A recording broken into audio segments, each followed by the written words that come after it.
जर तुम्हाला जीवनात संपत्ती, समृद्धी, धन, पैसा, ऐश्वर्य, कीर्ती, यश हे हवं असेल तर लॉ ऑफ अट्रॅक्शन आकर्षणाचा सिद्धांत काय आहे याची माहिती जाणून घेणे अतिशय गरजेचे आहे. तर व्हिडिओ शेवटपर्यंत पहा. आवडल्यास लाईक करा, सबस्क्राईब करा, कॉमेंट करा. चला मग व्हिडिओला सुरुवात करूया. नमस्कार, मी प्राध्यापक पद्मजा पुनसे निंगोट आपले मनपूर्वक स्वागत करते. तर लॉ ऑफ अट्रॅक्शन आकर्षणाचा सिद्धांत काय असतो की आपण जे या ब्रह्मांडामध्ये मागणार आहोत याच्या 3 पायऱ्या असतात. पहिली पायरी आहे त्याची मागा, आणि आपण जे मागणार आहोत तेच आपल्याला मिळणार आहे.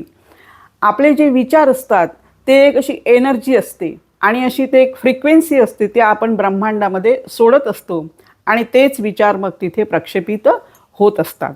आपला मेंदू जो असतो तो एका चुंबकाप्रमाणे कार्य करीत असतो. आता बघा, एक नेहमीचं उदाहरण मी आपणास सांगू इच्छिते की आपण कधीकधी एखाद्या व्यक्तीविषयी बोलत असतो आणि बोलता बोलता काय होतं की अचानक ती व्यक्ती आपल्यासमोर येऊन उभी राहते आणि मग आपण म्हणतो की आम्ही आत्ताच तुझ्याविषयी बोलत होतो, पण आताच तू इथे येऊन उभी राहिली आहेस, म्हणजेच तुला 100 वर्ष आयुष्य आहे, असं आपण बरेच वेळा म्हणतो. त्यानंतर एक दुसरं उदाहरण मी सांगते की आपल्या कोणी जवळच्या नातेवाईकांना बरं नसेल किंवा त्यांचं काही असं दुःखद घटना घडत असणार तर आपल्याला सारखी त्यांची जाणीव होत असते. आणि सर्वात महत्त्वाचं म्हणजे आईला आपल्या मुलाचं काही बरं वाईट होणार असेल, काही वाईट होणार असेल तर आईला सारखं ते जाणवत असते. आणि आई कितीही दूर असेल तरी तिला ते सारखं, आपण म्हणतो की आठवण येत आहे, आठवण येत आहे, पण ते सारखं जाणीव तिला होत असते.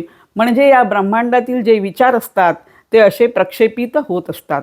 आणि ही 2 नेहमीची उदाहरणे बरेच वेळा आपल्यासोबत सुद्धा झालेली असेल. तर आता लॉ ऑफ अट्रॅक्शन काय करतो की आपले जे विचार आहे, आपण जसं बोलणार आहोत, आपण जे मागणार आहोत तेच आपल्याला परत मिळणार असतं.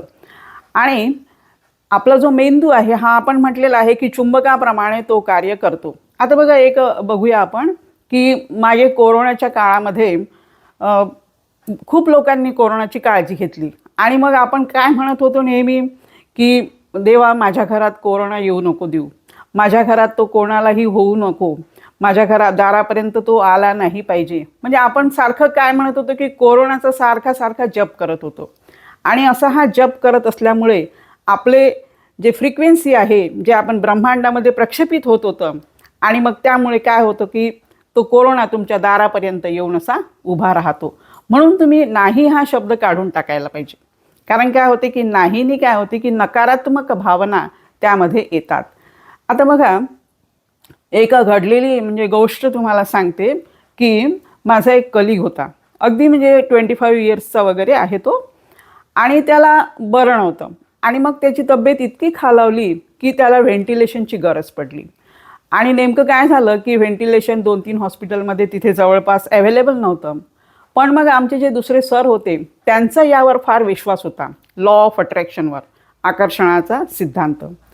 त्याला व्हेंटिलेशन वगैरे लावलं, पण मग त्यांनी जो जप सुरू केला त्या सरांनी, आणि त्यांनी लिहून पण काढलं की हा लवकर बरा होणार आहे, हा व्हेंटिलेशन रूममधून नॉर्मल रूममध्ये येणार आहे, नॉर्मल रूममधून आल्यानंतर तो घरी जाणार आहे, तो ठणठणीत बरा होणार आहे, तो घरी गप्पा करत आहे, त्याच्या फॅमिलीसोबत बसलेला आहे, त्याच्या आईने त्याच्या आवडीचे पदार्थ, खीर पुरी केलेली आहे, तो खात आहे आणि तो अगदी छान बरा ठणठणीत झालेला आहे.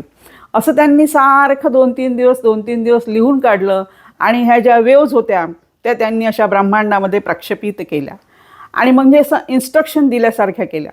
आणि खरोखर सांगते तुम्हाला की 3-4 दिवसानंतर एक म्हणजे मोबाईलवर कॉल आला की त्याची तब्येत आता अतिशय चांगली झालेली आहे आणि तो ठणठणीत झालेला आहे आणि तो आता उद्यापासून ड्युटीवर सुद्धा येणार आहे. म्हणजे आपण जो विचार करतो तसंच काय होतं की तुम्ही जसा विचार करता, तुम्ही जो विचार करता तशीच परिस्थिती तुमच्या आजूबाजूला निर्माण होते. आणि तेच लोक मग तुम्हाला भेटतात. तसंच तुमची ते सिच्युएशन तयार होते. म्हणून आपण जो विचार करतो, आपल्या विचाराला खूप महत्त्व असतं. आणि बघा, आपण नेहमी असा पॉझिटिव्ह विचार करा. कधी कधी काय होतं माहिती आहे का, असं एखाद्या वेळेस आपल्याला वाटतं की माझ्या अकाउंटमध्ये पैसे जमा होणार आहे. असं आपल्याला एखाद्या वेळेस वाटत असतं की काहीतरी मला आता पैसे जमा होणार आहे. सारखी ती भावना येत आहे. पण मग आपण बघतो की मला तर कोणी देणार नाही, कुठून येण्याची शक्यता पण कमी आहे, कोणाजवळून येणार पण नाही. मग माझ्या बँकेमध्ये पैसे जमा होतील कसे, आपण हा विचार करतो. पण मग जेव्हा आपल्याला ही भावना सारखी येत आहे की तुमच्या अकाउंटमध्ये पैसे जमा होणार आहे आणि आपण पण मग त्याला प्रतिसाद दिला की खरंच माझ्या अकाउंटमध्ये पैसे जमा होणार, माझ्या बँकेमध्ये पैसे जमा होणार, असं माझ्यासोबत पण घडलेलं आहे. आणि खरंच सांगते की 1-2 दिवसानंतर माझ्या बँकेमध्ये पैसे जमा झाले. आणि ते कुठून आले, माझा जो TDS होता तो TDS त्यामध्ये जमा झाला. तर आपण जो विचार करतो तोच आपला विचार हा तिथे प्रक्षेपित होतो. म्हणून आपल्याला त्या औऱ्यामध्ये जाणं हे अतिशय आवश्यक आहे. आणि मग अशाच गोष्टी ह्या आपल्यासोबत घडत असतात. बघा, एक निवडुंगाचं झाड आहे, कुंडी आहे म्हणू आपण, आणि एक गुलाबाची कुंडी आहे. पण तुम्हाला काय हवं आहे, तुम्हाला हवं आहे की गुलाबाची कुंडीतील गुलाबाचं छान फूल.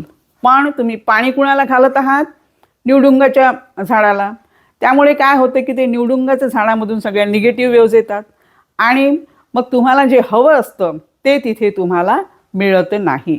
म्हणून आपल्याला जे हवं असतं, जसं आता एखादी फॅमिली असेल आणि त्या फॅमिलीमध्ये त्या पती पत्नींना वाटतं की माझी मुलं चांगली नाही निघाली, माझी मुलं शिकलीच नाहीत, माझा नवरा माझ्या मनाने ऐकत नाही, असं ती जी म्हणत असते की मला कोणी व्हॅल्यू देत नाही. तर तशी परिस्थिती तिथे निर्माण होते. तुमच्या आजूबाजूला तसे लोक निर्माण होतात आणि तुमचा औरा तसा बनून जातो. आणि मग काय होतं की तुम्हाला ती सिच्युएशन हँडल करावी लागते. म्हणून असं म्हणायचंच नाही. बरेच लोक म्हणतात की माझ्याकडे पैसा नाही, माझ्याकडे श्रीमंती नाही, माझ्याकडे मला कोणी व्हॅल्यू देत नाही, असं तुम्ही जे निगेटिव्ह बोलता ना, मग तीच परिस्थिती झाल्यामुळे तुम्हाला त्या परिस्थितीला फेस करावं लागतं. आपलं जे बॅक ऑफ माइंड असतं, सबकॉन्शियस माइंड म्हणतो, म्हणजे अवचेतन मन, तर त्यामध्ये त्या अशा वेव्ज अशा जातात, ब्रह्मांडामध्ये त्या प्रक्षेपित होतात. आणि आपण जो सारखा विचार करतो, कारण आपला विचार ही आपली एनर्जी असते. आणि आपली एनर्जी ही काय असते की एक असं अस्तित्व निर्माण करते. आणि अस्तित्व म्हणजे काय असतं की परमेश्वर असतो. आणि परमेश्वराला, तो सर्वशक्तिमान आहे आणि या सर्वशक्तिमान परमेश्वराला सर्व तो करू शकतो, त्याला सर्व शक्य आहे, त्याला काहीही अशक्य नाही. म्हणून आपण त्याच्याकडे असं मागत राहायचं आणि नेहमी असं पॉझिटिव्ह मागा. नेहमी तुम्ही असं म्हणा की मी खूप सुखी आहे, मला यश मिळत आहे, माझी प्रगती होत आहे, माझ्या आजूबाजूला चांगले लोक आहेत, मला अवॉर्ड मिळत आहे, मी दयाळू आहे, मी नम्र आहे. म्हणजे असं तुम्ही बोला त्यासोबत की मी सुखी आहे, मला भरपूर पैसा मिळत आहे. आणि असं तुम्ही बोलत राहिलात तर काय होतं की एकदा जर का तुम्हाला या विचारांचं रहस्य समजलं की तुमची प्रगती ही कोणीही थांबवू शकत नाही, तुमची प्रगती ही होतच जाते. फक्त आपल्याला हेच कळत नसतं की आपल्याला मागायचं काय आहे. कारण आपल्याला जे मागायचं असतं ते आपण बोलतच नाही. आणि म्हणून मग त्या वास्तूमध्ये काय होतं की त्या ब्रह्मांडामध्ये, त्या वास्तूमध्ये आपण जो विचार करतो, समजा तुम्ही निगेटिव्ह विचार केला तर ते तुम्हाला तथास्तु तथास्तु तथास्तु असं म्हणत राहतं. म्हणून नेहमी असं पॉझिटिव्ह बोला.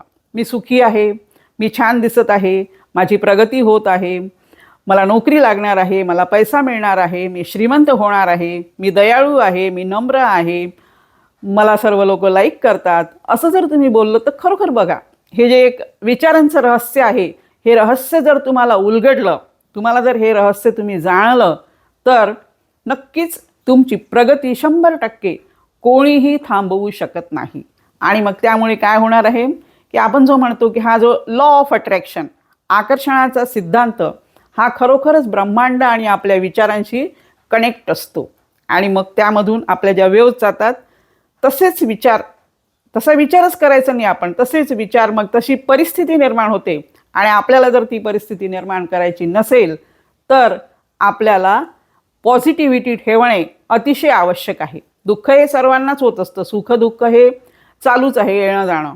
पण आपण जर नेहमी असं पॉझिटिव्हिटी ठेवली, आत्ताच मी तुम्हाला सांगितलेलं आहे की तुम्हाला जे हवं आहे ते तुम्ही मागा, नाही नाही असं म्हणू नका. आणि जे तुम्हाला हवं असतं ते जर तुम्ही मागितलं ब्रह्मांडाकडे, अस्तित्व असणाऱ्या परमेश्वराकडे, तर तुम्हाला ते नक्कीच मिळतं आणि मग त्यामुळे आपलं जीवन हे आनंदी होतं.